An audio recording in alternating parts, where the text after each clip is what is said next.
চলো তোমাদের একটা জিনিস দেখাচ্ছি।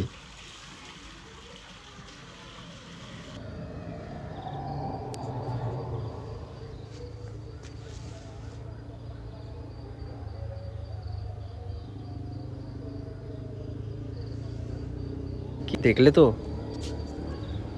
তাহলে বলো ভেতরে কি যাব? কিছু যেন মনে একটা দেখলাম আমি, তো ভিতরে প্রবেশ করব যদি বলো।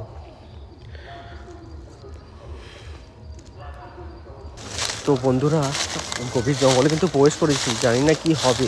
তো তোমাদের কিন্তু সাহসের ভিত্তিতে আমি ভিতরে আসলাম। তো জানি না আমার সামনে কি বিপদ আছে কি না আছে, তো কি হবে তোমরা। এখানে কোনো একটা অপটিক্যাল বাধা পড়ে গেছে, আমাকে হয়তো যেতে বারণ করছে, তো সেটা তোমাকে দেখিয়ে দিই। তো দেখতেই পাচ্ছ আমার সামনে কি অপটিক্যাল বাধা পড়েছে, জানি না এত অন্ধকারে তোমরা দেখতে পারছো কি না। তবুও তোমাদের বলছি যে অপটিক্যাল পেরিয়ে আমি কিন্তু সামনে চলে যাচ্ছি, ঠিক আছে? জানি না আমার কি হবে কি না হবে। তো বন্ধুরা, তোমরা পাশে থাকো, সাপোর্ট করো। জানি না কি আসছে আমার সামনে, তো চলো।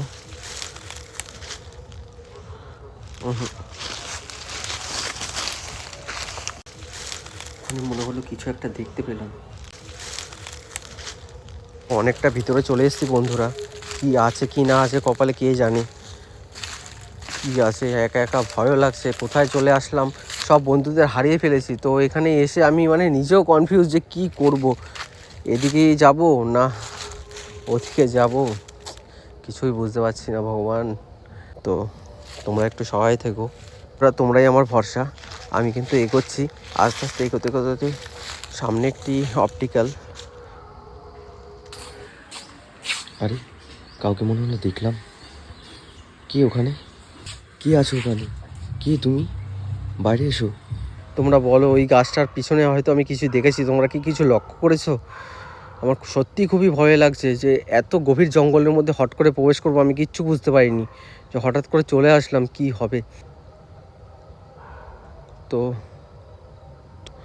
তোমাদের জন্য সামনে আগাই, কি আছে কপালের লেখা জানি না।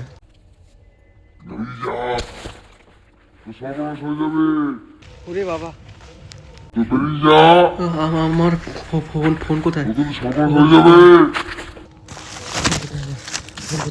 এই তো পেয়েছি পেয়েছি, আমি চলে যাচ্ছি, আমাকে কিছু করো না, আমি চলে যাচ্ছি। ওরে বাবা, আমাকে এখান থেকে বাইরে যাওয়ার পর দেখে দাও। আমার রক্ষা করো প্রভু, রক্ষা করো। সামনে আলো দেখা যাচ্ছে হয়তো, হ্যাঁ ঠিক ঠিক, হ্যাঁ ওখানে কত লোক দেখতে পাচ্ছি।